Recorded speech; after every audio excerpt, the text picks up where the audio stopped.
মহেনচাঁদ পাগল আর এদিকে নওশের পাগল, তাদের গুরুর গুরুত্ব আর শিষ্যের শিষ্যত্ব মিলন ঘটেছে, তাই তারা কি হয়েছে? অমর হয়েছে।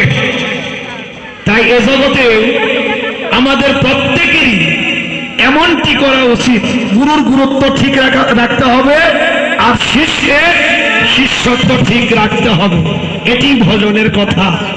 তাই এবার কি করলেন? সারাদিন ক্ষুধার্ত অবস্থায় রাখালদের যদি মায়েদের কাছে প্রেরণ করা হয় তাহলে মায়েরা তো আন ভাববে। তাই কানাই কি করেছে? রাখালদের সেবা করাবে প্রত্যাশা নিয়ে ছুটে চলছেন। ওরে জানি দি চলি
এবার কি করে